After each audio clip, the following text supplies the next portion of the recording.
La meta de esta iglesia es llevar a la gente a una relación con Dios, entendiendo a un Dios personal, ¿verdad? No lejano, indiferente o que trabaja con la humanidad. No, es con usted. Escucha su oración. Conoce su corazón. A él le preocupa su situación. Él le ayuda en sus problemas, en los suyos, ¿verdad? No tiene problema de sobretrabajo el Señor, ¿verdad? Hay demasiada gente en el mundo para yo escuchar a todo el mundo o a todos los que me están tocando a la puerta. No tiene ese problema el Señor. Así es que que este año sea un año de bendición. ¿Cuántos quieren que Dios bendiga esta congregación? Y a la iglesia del mundo, ¿verdad? A la iglesia del mundo, no solamente esta congregación. Clamamos a Dios por un despertar espiritual. Necesitamos un despertar espiritual. Recobrar lo que la iglesia ha perdido a través del tiempo, con la ritualidad, con la religiosidad, con lo externo, lo visible. Y entonces lo interno, lo que tiene que ver con el corazón, pues eso lo dejamos sin tocar, ¿verdad?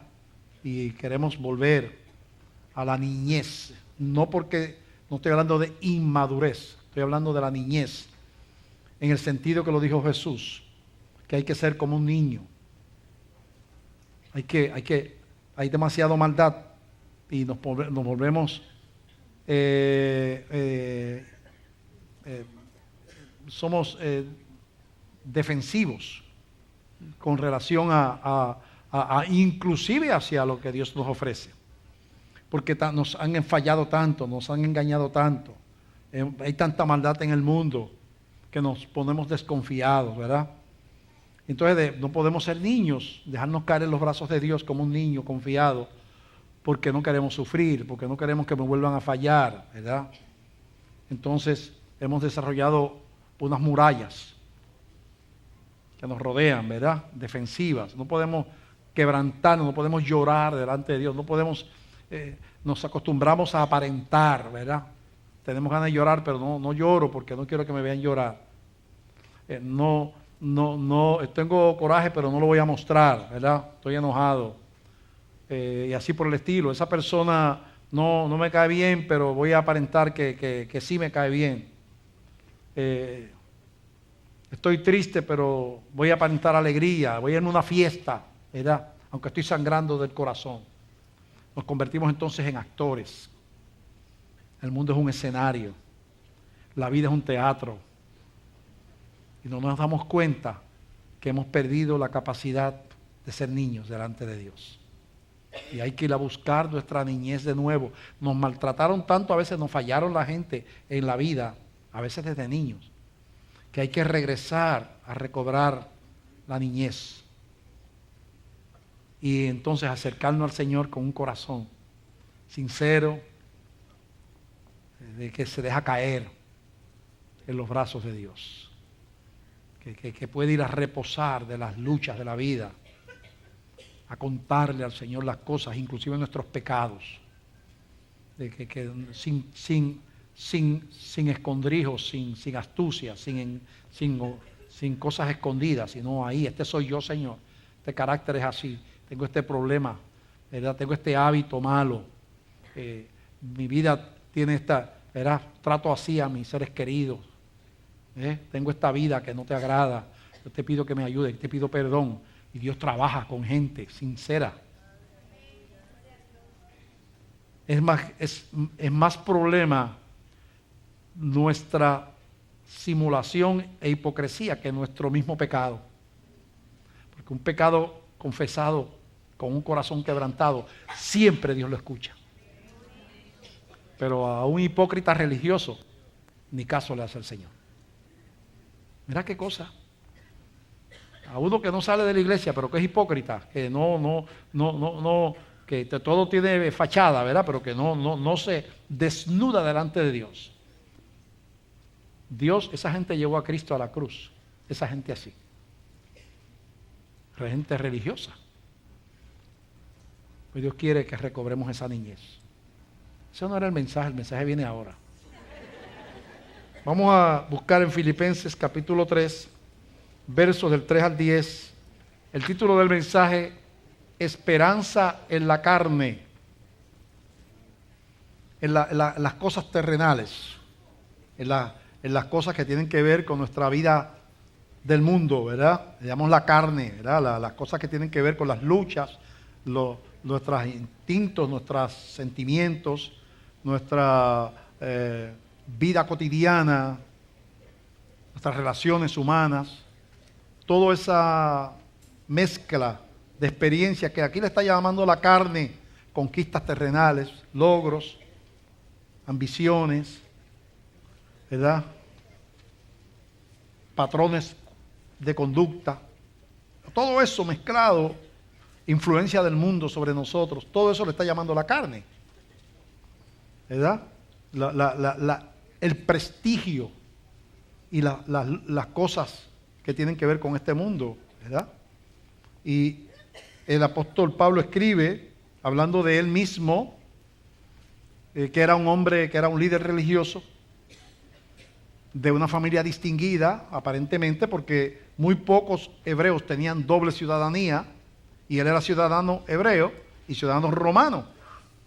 Quizás los padres de Pablo compraron en gran dinero, eso es para que costaba mucho dinero, la ciudadanía romana, pero él era ciudadano romano.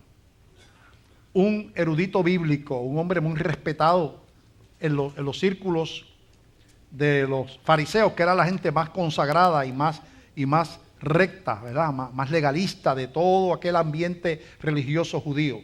Y Pablo era así, prestigioso, maestro, de buena familia, educado, ¿verdad? Y él está hablando que cuando él se encuentra, o Cristo se encuentra con él, camino a Damasco, cuando Cristo se le aparece, él es derribado, y ahí él iba persiguiendo cristianos para meterlos a la cárcel y para matarlos, porque él era un judío bien consagrado, y los cristianos para los judíos eran herejes, ¿verdad?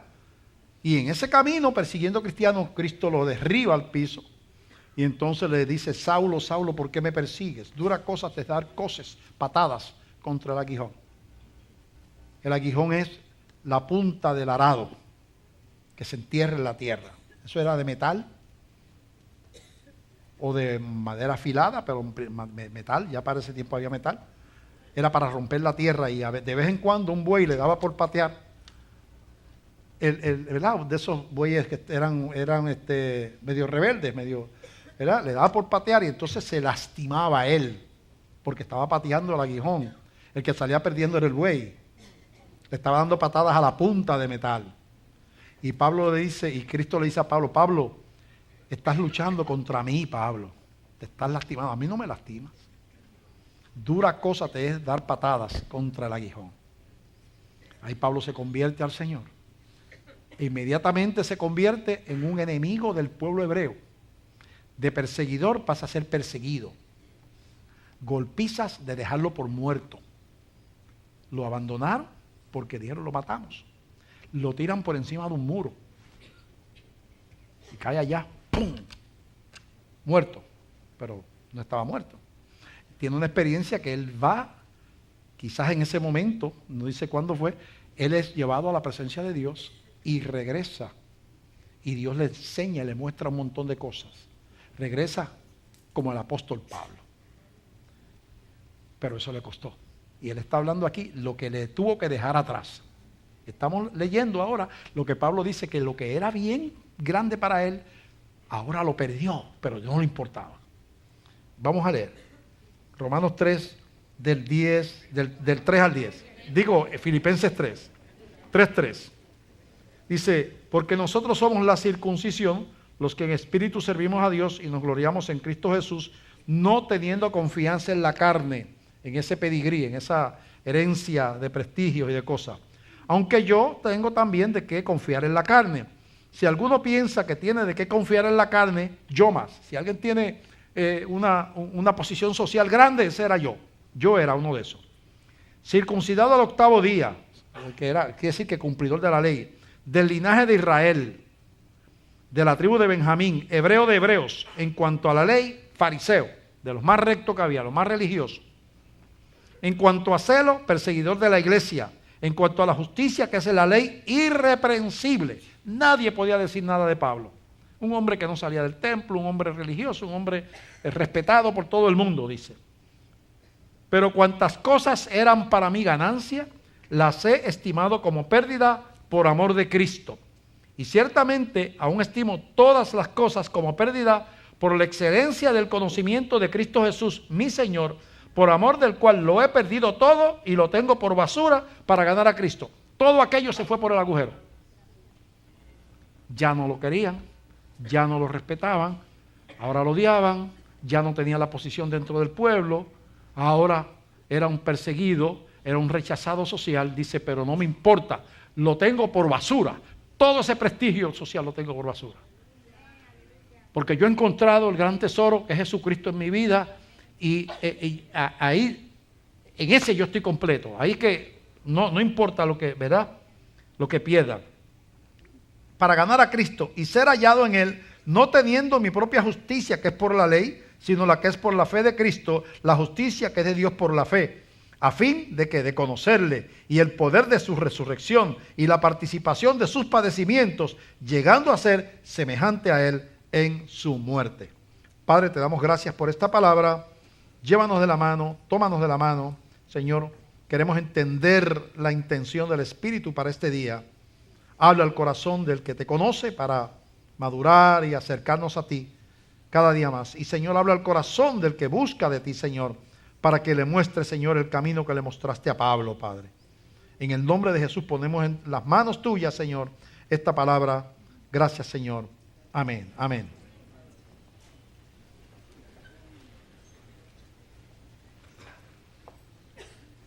Algo pasó en la vida de Pablo que interrumpió una vida que lo tenía todo resuelto. Todo. Aparentemente buena economía, aparentemente una familia prestigiosa, ciudadano de los dos poderes que había en esa área, el hebreo, que era esa era su raza, y el imperio romano, que era el invasor que mandaba en el área donde murió Cristo y donde vivió Pablo allí. Conocido maestro, quizás miembro del Sanedrín, no lo dice la Biblia, pero quizás un miembro del Sanedrín. Confiaban en él los líderes hebreos, que le encargaron a él dirigir la persecución de los cristianos. Tú eres el líder, tú vas a dirigir y tomas este grupo de personas, soldados, para que vaya a Damasco, porque allá hay cristianos también, para que los persigas allá. Y camino allá es que Cristo se le aparece y ocurre el encuentro con Cristo. Y cuando él se encuentra, él descubre que aquel que hablaba a los cristianos no era un cuento, que realmente había resucitado, como decían los cristianos, que realmente existía y era real, porque se le aparece. Y no solamente eso, sino que de manera sobrenatural, derribándolo con una luz que lo dejó ciego. Ciego. Tuvo que venir un cristiano a orar por él para que recobrara la vista. Entonces Pablo dice, bueno, todo lo que yo era, ya no es. Todo lo que era ganancia se perdió. Todo por lo cual mi familia luchó por generaciones para alcanzar, yo lo he perdido. Nadie de mi pueblo me quiere. Los romanos tampoco, porque los cristianos lo veían como una amenaza a los romanos. Mi pueblo no me quiere. Mi familia se avergüenza de mí porque ellos siguen siendo hebreos y yo soy cristiano. Pero no me importa. Porque lo que yo encontré es más grande que todo lo que yo he tenido y lo que tendré jamás. Y la tónica del mensaje de hoy es que, primero, para uno entender cabalmente su salvación, lo que es cristianismo, uno tiene que entender su condición. El que no entiende cuán pecador es y cuán lejos estaba de tener vida eterna y salvación, no va a ser agradecido y va a pensar que realmente no le costó mucho a Dios que él llegara a una relación, porque él estaba así de ir para la gloria, porque él era bueno. El que no entiende su condición de pecador no atesora su salvación. Y el que no entiende la distancia que había entre un Dios santo y una raza humana pecadora, no entiende lo que costó a Dios venir a hacerse uno de nosotros en la persona de Jesucristo, a meterse en un envase humano, en un cuerpo humano como el nuestro, no para reinar en caballos blancos rodeado de servidumbres y de ángeles, sino para venir a que le dieran en la cara, lo escupieran, le pusieran coronas de espinas y clavos en las manos, en los pies, y le dieran azotes y le clavaran lanzas y lo colgaran en una cruz. Usted no va, para usted entender ese amor tan grande, no lo va a entender a menos que usted no entienda cuán lejos, cuán imposible era, no difícil, imposible que una sola persona llegara a la gloria de Dios. Un solo ser humano en todos los miles de años de la raza humana, ni uno solo hubiera entrado a la presencia de Dios, ninguno, si no es porque Dios abrió un camino que solamente Él podía abrir. Por eso tuvo que venir Él mismo a abrirlo. Eso hay que entenderlo. Tenemos que luchar contra conceptos de que hay gente buena, gente que no son malos. Malos son los que venden drogas, los que asesinan. Pero las amas de casa y los que crían hijos y que trabajan y que no están corriendo por ahí adulterando, esos son buenos. Y la cultura alimenta eso. Y en los funerales la gente siempre es buena. Y si una señora que crió 8 hijos y trabajó por ellos y luchó, esa señora se ganó el cielo. Pensamos que uno se puede ganar el cielo siendo bueno. Pensamos que uno se puede ganar el cielo no siendo delincuente. Pensaron que uno se puede ganar el cielo siendo una persona responsable, buen padre, buena madre, ¿verdad? Y esos conceptos, que todos son mentiras, nos hace apreciar menos lo que hizo Cristo en la cruz del Calvario. Y como creemos que la religión también es parte de lo que hace bueno a uno, nos incitan a meternos a alguna religión. Pensamos en el cristianismo, pero hay gente que que no solo es el cristianismo, dice, todos los caminos conducen a Dios. Puede ser musulmán, budista, hinduista, santero, hechicero, lo que sea. Pero tú buscas a Dios a tu manera. O sea, tú te inventas un Dios para ti. No el que está revelado. El que tú te inventes. O el que se haya inventado alguien por ahí. Eso se llama sincretismo. Deja de ser el Dios verdadero para hacer cualquier cosa. Aunque hayan contradicciones tales como que el pecado más grande en la Biblia es la idolatría. Por eso el primer mandamiento tiene que ver con no levantar imágenes ni postrarse delante de nada que no sea el Dios verdadero. Lo pone en primer lugar porque es el pecado más grande que hay, es postrarse y adorar algo que no sea el Dios verdadero. Ese es el más grande. Más grande que matar.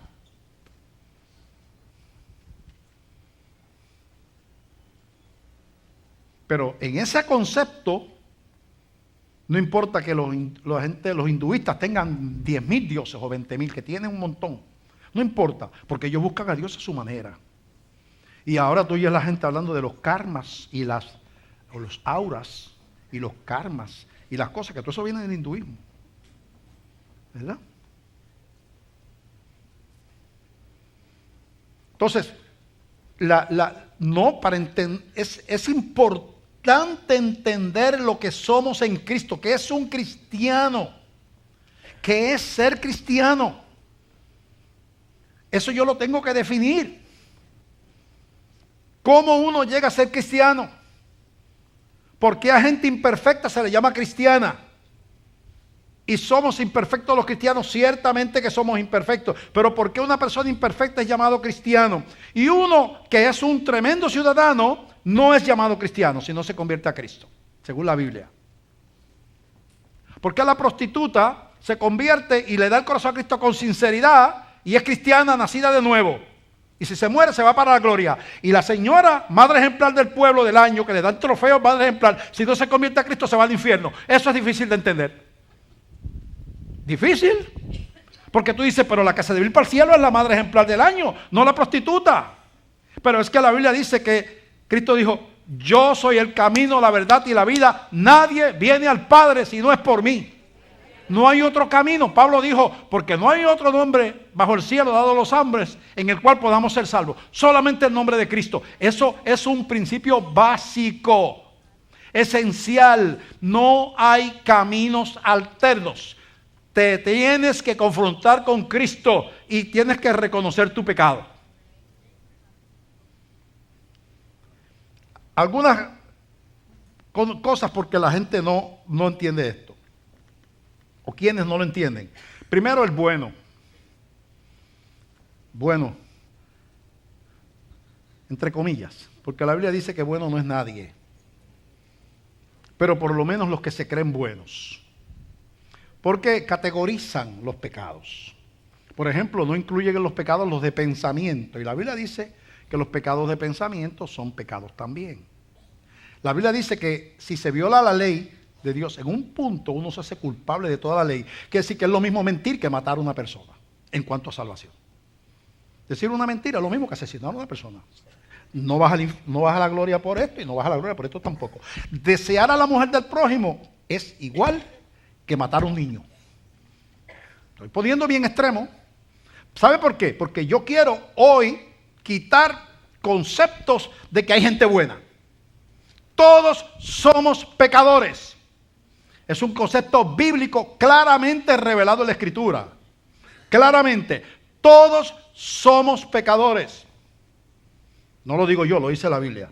El bueno a veces no acepta que le prediquen la verdad y la palabra, no lo acepta porque como él no vende droga, como él pues es un buen padre de familia, como él es un hombre trabajador, ella es una mujer de hogar, una mujer responsable, cree en Dios, tiene un altar en la casa, anda con una Biblia, no es ateo, ¿verdad? Reza, ora, hace cosas así por el estilo. No se ha convertido a Cristo, pero hace un montón de cosas que le suenan bonitos. Pues él dice, bueno, yo no voy, yo voy para la gloria de Dios. El religioso, además del bueno, el religioso que trata de comprar a Dios con su religión, viniendo a la iglesia, andando con un crucifijo, leyendo la Biblia, ¿verdad? No se convierte a Cristo, pero es religioso. No le ha entregado sus pecados a Cristo, pero es religioso. Bueno, religiosos eran los judíos y creían en el Dios verdadero. Nicodemo y Pablo eran religiosos y no creían en dioses falsos, creían en Jehová, el mismo Dios que creemos nosotros. ¿Por qué Cristo irrumpió en la vida de Nicodemo, diciéndole, mira Nicodemo, si tú no naces de nuevo, no puedes entrar al reino de Dios? Si era el principal, él se pasaba enseñando la Biblia en el templo. Pero le faltaba un encuentro. El cristianismo, la salvación es un evento de crisis. Tú no puedes evitar ese encuentro, esa experiencia de crisis que se llama conversión, donde tú confrontas tu pecado con Dios y pides perdón y lo recibes como tu Salvador y tu Señor. No puedes obviar ese evento de crisis, no puedes soslayarlo con religión ni con buenas obras. Le puedes dar de comer a los pobres $500,000 diarios, cuidar enfermos 14 horas todos los días. Y si no te conviertes a Cristo, te falta un sencillo paso. Eres pecador y tus pecados no han sido perdonados. Casi nada te falta. Casi nada. Eres pecador y tus pecados no han sido perdonados porque tú no te has arrepentido, no le has entregado el corazón a Cristo y tus obras no te van a salvar, ni tu religión tampoco. El exitoso, algunas personas que no se pueden rendir a Cristo o a Dios de corazón porque son gente que son muy autosuficientes, han tenido éxito en la vida y ellos vienen, a veces algunos vienen a la iglesia, es un honor para la iglesia tenerme a mí allí como miembro porque yo soy un ilustre miembro de esta sociedad. Los pecadores están en los arrabales, no según ese concepto. Están en los arrabales y en los residenciales públicos. Pero en esta área residencial de casas de 800,000 pesos, y no, aquí no viven pecadores.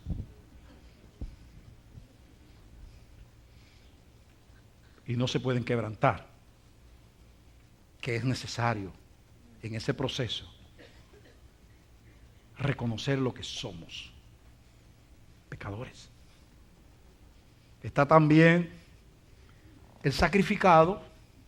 Usted no ha ido a un funeral donde de una persona que luchó mucho en la vida, fue un hombre trabajador, que toda la vida trabajó y murió, y la gente siempre dice, esta persona, esa mujer que crió 14 hijos, esa mujer se ganó el cielo. Poniendo pañales o lo que había antes, sí, pañales habían antes. Ahora son de los sintéticos, pero antes eran pañales que las mujeres tenían que lavar.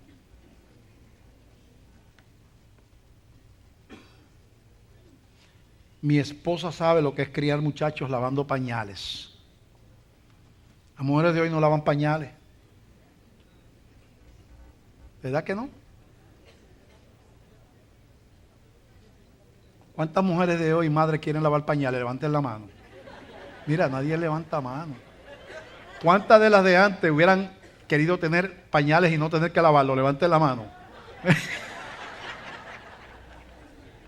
Gloria a Dios. Pero sacrificado, y usted ve que en ese funeral la gente habla de esa persona y se ganó el cielo. Hay toda una teología hecha en Sudamérica con principios marxistas que se llama teología de la liberación. Es básicamente gente marxista, gente comunista con principios de Marx y de Engels, de la dialéctica materialista y de la lucha de clases. Esa persona entraron a los seminarios, influyeron los seminarios y formaron una teología donde los pobres son pueblo de Dios, porque son sufridos y porque son pobres. Y básicamente el mismo, leer a ellos, leer esa teología, leer a Marx, es lo mismo. Los ricos son el problema, hay que unirse y luchar las clases pobres que son pueblo de Dios, aunque sean inconversos.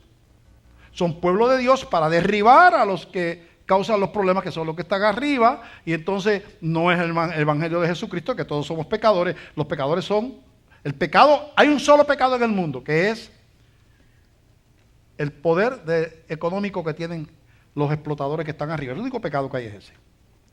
Así que la lucha es una lucha de clases, y todo eso en contra de lo que enseña la palabra, que ni el rico puede comprar el cielo con su dinero, ni el pobre lo puede comprar con su pobreza y con sus dolores y sufrimientos. Ambos tienen que convertirse al único que puede perdonar nuestros pecados, que se llama Jesucristo, Rey de Reyes y Señor de Señores. No podemos.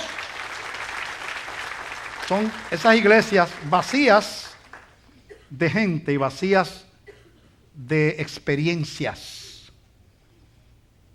Tienen acceso a medios de comunicación y a esas cosas, los ves en las huelgas, los ves en las protestas, los ves en los movimientos de guerrilla, los ves en las huelgas estudiantiles, los ves activos, pero nunca los ves evangelizando, predicando la palabra de arrepentimiento, porque ellos tienen la misma lucha que tienen los marxistas, lo tienen ellos, porque es evangelio de Marx, no es de Cristo. Entonces vemos cómo todos esos caminos son caminos que parecen derechos, pero su final es camino de muerte. Si no te confrontas con Cristo, no hay salvación. Ahora, ¿por qué Pablo entendió que todas sus ventajas terrenales que él tenía no tenían valor espiritual, eterno? Pablo se dio cuenta de algo. En ese encuentro, en ese cambio de vida de Pablo, de líder, persona exitosa, líder de la comunidad, líder de religioso, persona respetable, con doble ciudadanía, con todas esas cosas, Pablo tiene un encuentro con Cristo, y él era perseguidor de cristianos, y se vira la tortilla, decimos en Puerto Rico, porque hay gente que nos ve en otro lado y a lo mejor no sabe lo que quiere decir, allá no se le vira la tortilla, allá.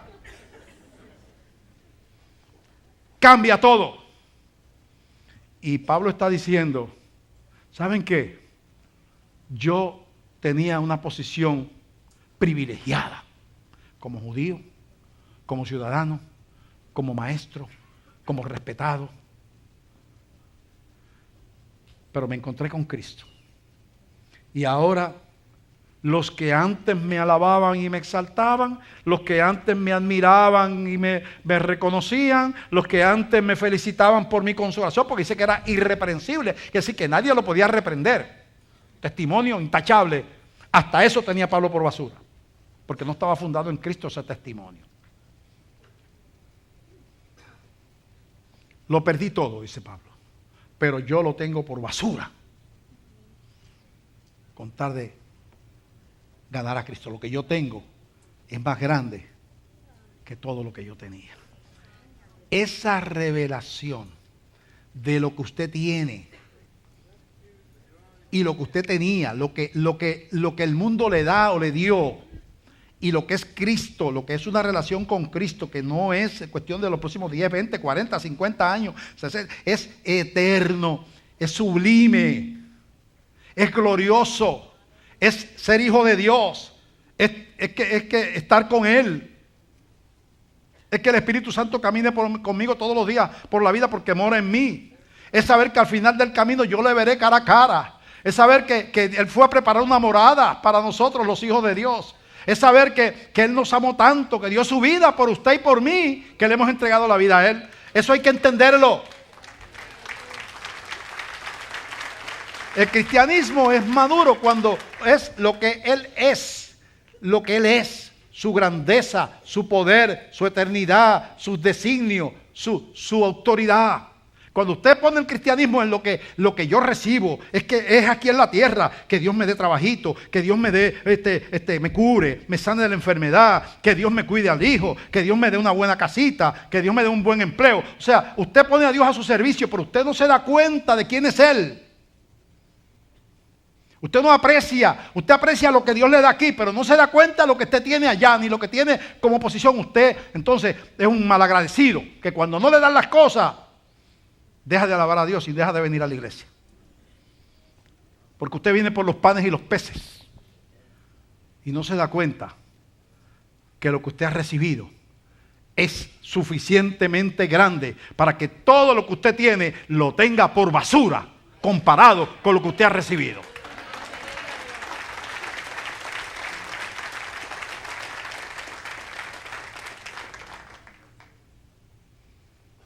Hay un pasaje bien, 1 Corintios capítulo 3,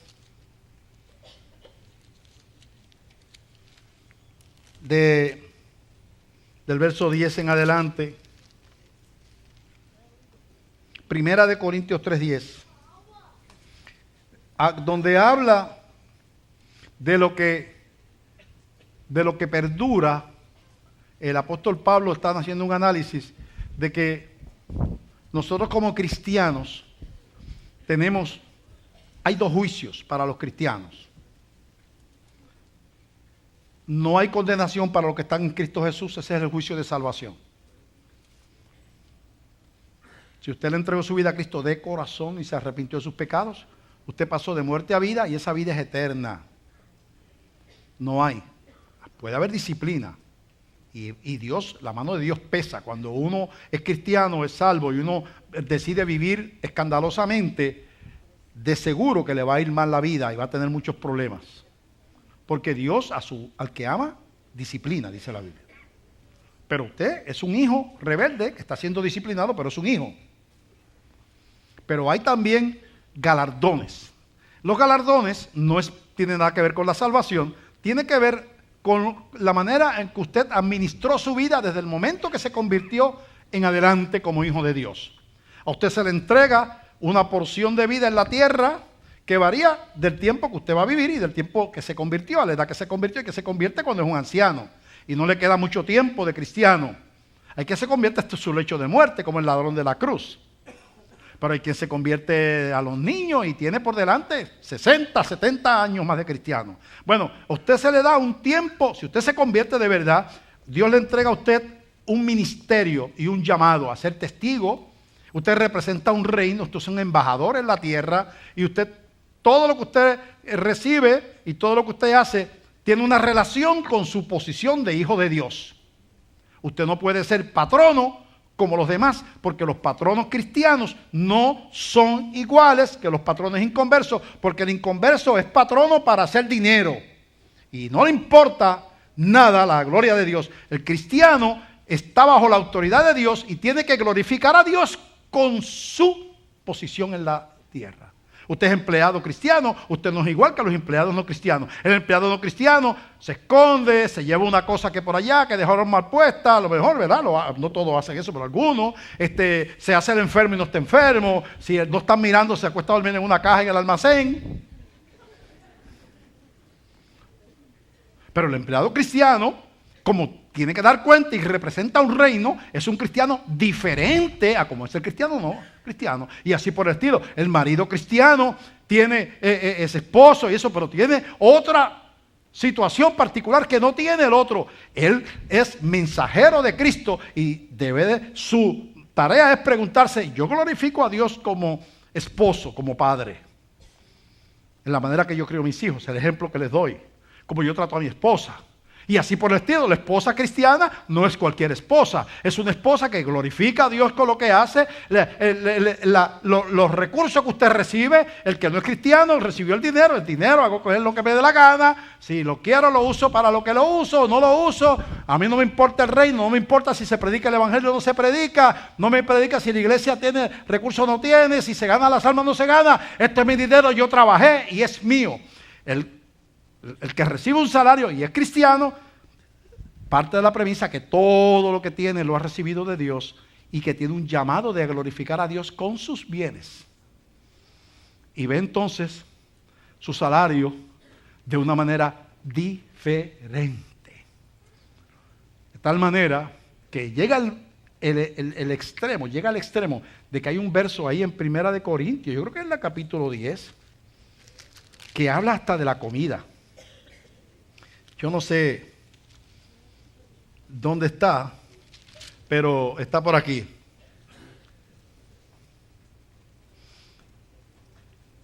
Mira, el versículo 23 de capítulo 10 dice, todo me es lícito, pero no todo conviene. Todo me es lícito, pero no todo edifica.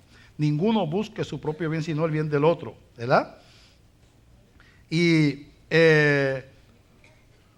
versículo 31, si pues coméis o bebéis o hacéis otra cosa, hacedlo todo para la gloria de Dios. Quiere decir que hasta como yo como y bebo, yo puedo glorificar a Dios o no glorificar a Dios.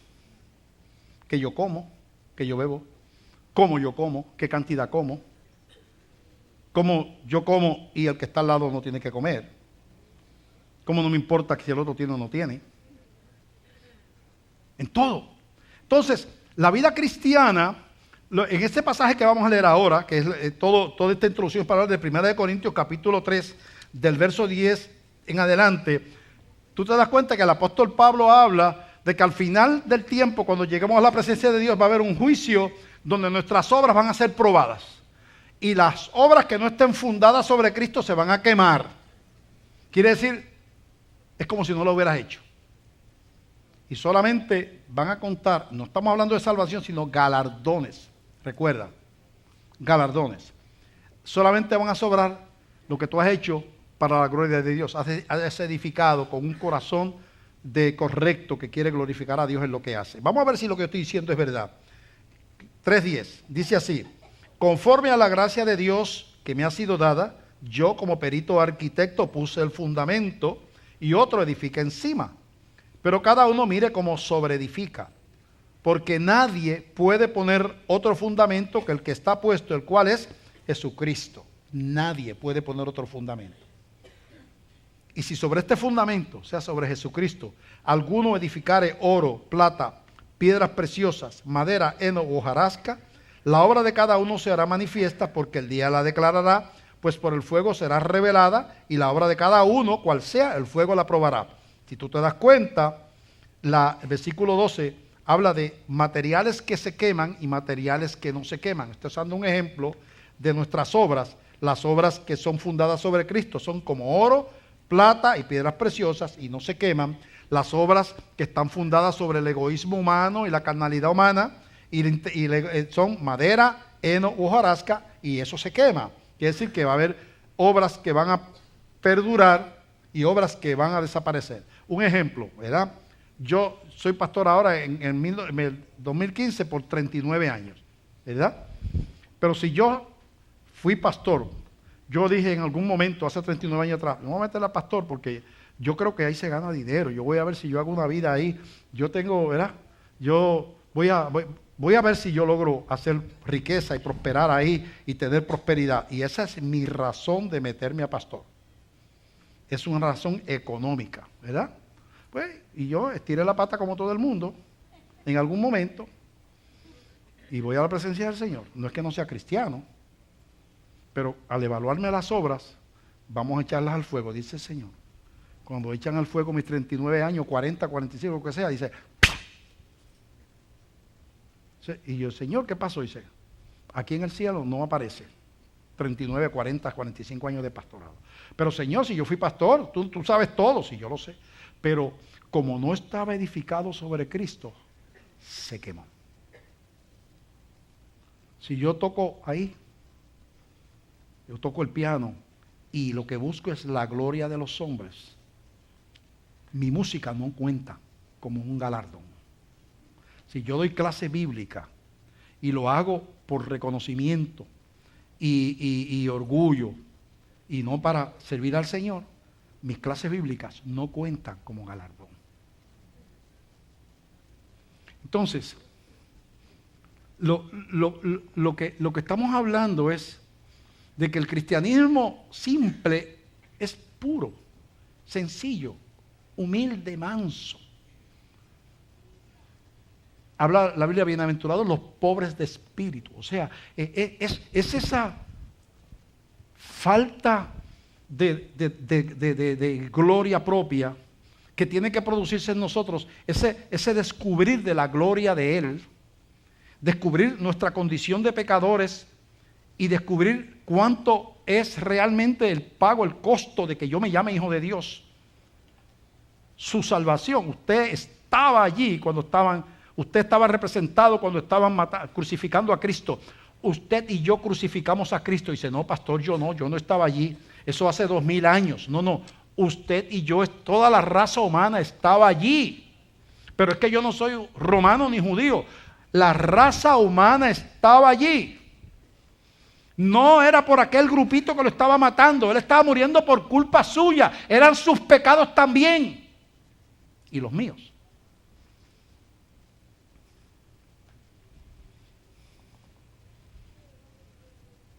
Y Él todo el tiempo tuvo el poder de parar aquello. Todo el tiempo tenía el poder para destruir a aquella gente y para destruir la raza humana y al mundo con una sola palabra, porque Él hizo las cosas. Tenía el poder para terminar aquel abuso, aquella injusticia. El padre pudo haber detenido esto porque vio a su hijo amado lo que le estaban haciendo. Pero dice que de tal manera al mundo que Él dio a su hijo. Ese amor es algo que tenemos que entender. Tenemos que entender desde el punto de nuestra vileza. Porque si usted lo trata de entender desde el punto de que usted es una estrella buena gente, que usted no necesita nadie que muriera por usted, pues usted nunca va a entender la cruz.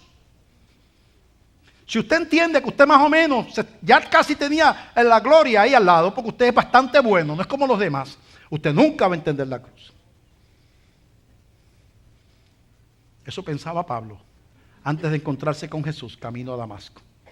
Yo soy un gran religioso, cumplidor de la ley, irreprensible, hebreo, que es la nación que tiene la palabra y la herencia de los profetas.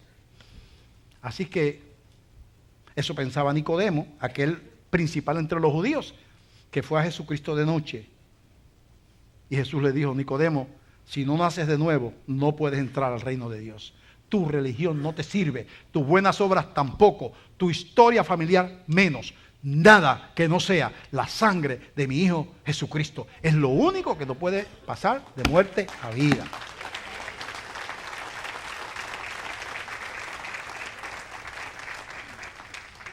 La Biblia dice en Romanos capítulo 3,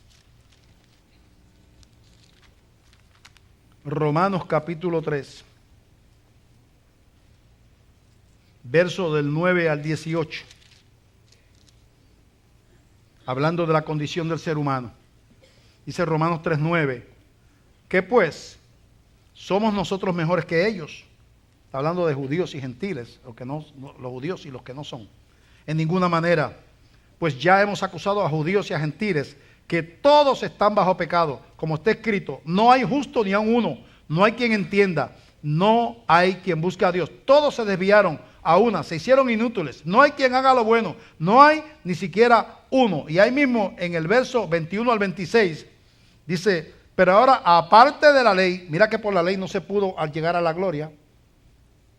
Y ya estaba la ley y los mandamientos, pero la ley no servía para salvar, porque el pecado seguía y la imposibilidad de ser perfecto seguía y sigue. Somos perfectos en posición, pero no somos perfectos. Somos pecadores en práctica, de vida cotidiana no somos perfectos. Ni lo era el apóstol Pablo perfecto, ni el apóstol Pedro era perfecto, nadie que no sea Jesucristo. Dice versículo 23, por cuanto todos pecaron y están destituidos de la gloria de Dios, siendo justificados gratuitamente por su gracia mediante la redención que es en Cristo Jesús, a quien Dios puso como propiciación por medio de su fe, de la fe en su sangre, para manifestar su justicia a causa de haber pasado por alto en su paciencia los pecados pasados, con la mira de manifestar en este tiempo su justicia, a fin de que Él sea el justo y el que justifica al que es de la fe de Jesús. Los cristianos somos gente justificada. Él es justo. Tú, cristiano, eres justificado. Es una diferencia bien grande, es un término legal. Legal. Justo que no tiene pecado. Dios es el justo. Dice ahí. Y nosotros justificados, que es uno que es declarado justo, porque la culpa de él le ha sido imputada a otro. No es que tu pecado no costó gran dolor y sufrimiento, pero no fue tu sufrimiento, no fue tu muerte, no fue tu cruz. Él sustituyó tu pecado y el mío en aquella cruz. Así que mis pecados, cuando yo le entrego mi vida, le son imputados a Él, le fueron imputados a Él, yo le doy mi corazón y su justicia me es imputada a mí y yo me convierto en un hijo de Dios. El Espíritu Santo viene a marcar mi vida como posesión adquirida para gloria de Dios.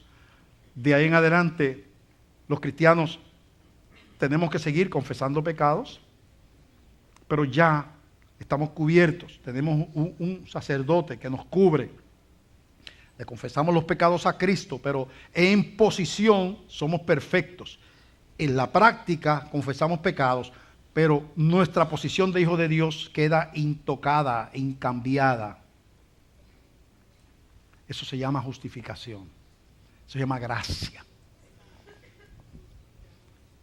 Por eso es que podemos tener gozo y podemos celebrar lo que somos en Cristo Jesús. Porque si yo tuviera, hoy salgo de aquí ahora y hago algo, ofendo a mi esposa de alguna manera, entonces como dice la Biblia que por un solo pecado se pierde, dice, el que guarda la ley, viola la ley en un punto, se hace culpable de toda la ley. Ese pecado bastaría para yo no ir a la gloria. Porque es un solo pecado, no tengo que matar, no tengo que robar, solamente hasta con un pensamiento. Pero como yo tengo una posición, ¿qué pasa? Yo tengo acceso a ir a mis rodillas y decirle, Señor, no debía haberle hablado así a mi esposa. Perdóname, Señor. No dejé de ser hijo de Dios, pero como buen cristiano no me resigné que yo soy así. ¿Verdad? No me resigné. Le pedí perdón a Dios. Eso es lo que dice Primera de Juan, y con esto terminamos. Antes de hacer un llamado que vamos a hacer, Primera de Juan en el capítulo 1 lo dice de la siguiente manera. Primera de Juan del 6 en adelante dice: si decimos que tenemos comunión con Él, con Cristo, y andamos en tinieblas, mentimos y no practicamos la verdad. ¿Qué es andar en tinieblas? No confesar, esconder, ocultar. Yo tengo comunión con Él y miento y engaño y oculto, pues yo estoy mintiendo, ¿verdad? Pero si andamos en luz, como Él está en luz, tenemos comunión unos con otros, y la sangre de Jesucristo, su Hijo, nos limpia de todo pecado. Si decimos que no tenemos pecado, y esto está escrito a cristianos, se llama hijitos míos, si decimos que no tenemos pecado, nos engañamos a nosotros mismos y la verdad no está en nosotros. Si confesamos nuestros pecados, Él es fiel y justo para perdonar nuestros pecados y limpiarnos de toda maldad. Si decimos que no es pecado, que no hemos pecado, le hacemos a Dios mentiroso y su palabra no esté en nosotros. Así que la contestación no es una cara de santurrón, ni un disfraz de fariseo. La solución es un corazón de niño, que puedo confiar en que Dios conoce mi debilidad, que yo le di mi corazón de verdad, que yo no estaba jugando, pero que mientras esté en este cuerpo y en este mundo hay una lucha que Él conoce, que el apóstol Pablo conocía cuando escribía, y no tienen que buscarlo si no quieren, ¿verdad? Pero el apóstol Pablo escribe en Romanos 7, lo pueden buscar o no, Romanos 7, yo lo voy a leer, Romanos 7, del verso 14 en adelante, escribe el apóstol Pablo, hablando de él, porque sabemos que la ley es espiritual, mas yo soy carnal y vendido al pecado, porque lo que hago no lo entiendo, pues no hago lo que quiero, sino lo que aborrezco, eso hago. Y si lo que no quiero, esto hago pruebo que la ley es buena. De manera que ya no soy yo quien hace aquello, sino el pecado que mora en mí. Y yo sé que en mí, esto es en mi carne, no mora el bien, porque el querer el bien está en mí, pero no el hacerlo. Porque no hago el bien que quiero, sino el mal que no quiero, eso hago. Y si hago lo que no quiero, ya no lo hago yo, sino el pecado que mora en mí. Así que queriendo yo hacer el bien, hallo esta ley, que el mal esté en mí. Porque según el hombre interior me deleito en la ley de Dios, pero veo otra ley en mis miembros que se revela contra la ley de mi mente y que me lleva cautivo a la ley del pecado que está en mis miembros. Miserable de mí, ¿quién me librará de este cuerpo de muerte? Y ahí da la contestación. Gracias doy a Dios por Jesucristo, Señor nuestro. Así que yo mismo con la mente sirvo a la ley de Dios, mas con la carne a la ley del pecado. Ahora pues, ninguna condenación hay para los que están en Cristo Jesús, los que no andan conforme a la carne, sino conforme al Espíritu. Quiere decir, nuestro régimen no es el régimen de la carne, que es la ley. Es el régimen del Espíritu, que es la gracia. Entonces, tranquilamente, yo puedo ir a mi habitación, en el patio debajo de un árbol, en la cama, y decirle, Señor, yo repaso mi día y veo que hay unas cosas que no están bien. Yo sé que tu palabra dice que esto que yo estoy haciendo no te agrada, y yo te pido perdón y yo quiero cambiar, quiero que me ayudes. Y usted tiene que empezar a moverse intencionalmente hacia la obediencia, con la ayuda de Dios.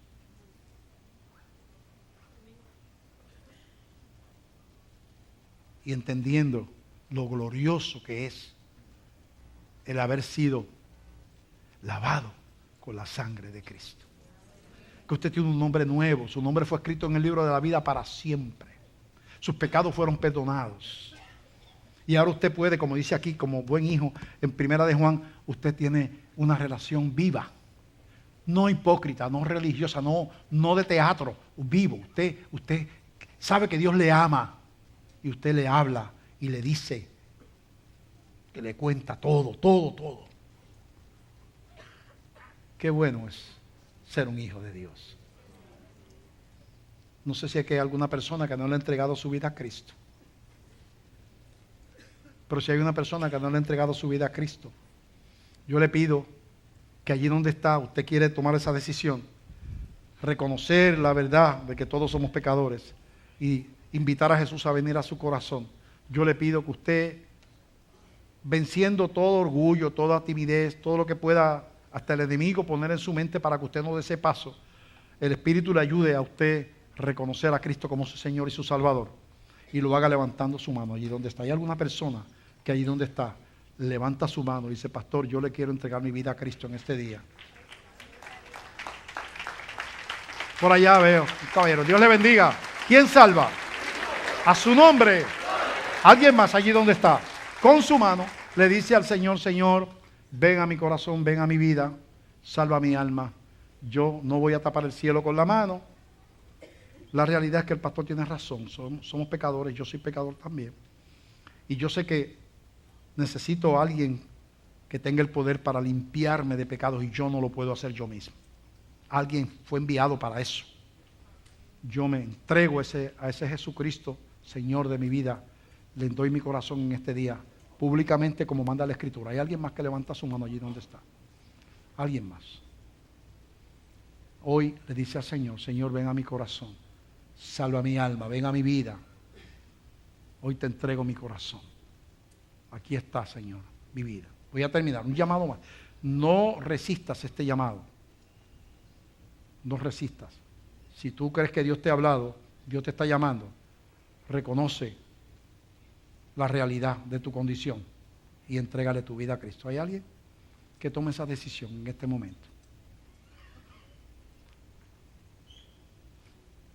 Vamos a pedirle al caballero que levantó la mano que pase por acá, por favor, caballero, pase por acá y vamos a pedirle a... ¿Cuántos alaban al Señor? Amén, amén. Bueno, nos vamos a despedir ya mismo.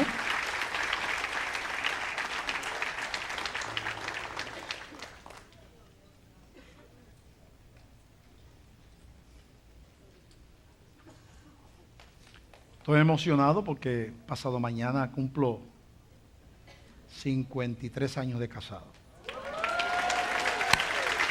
¡Qué mucho!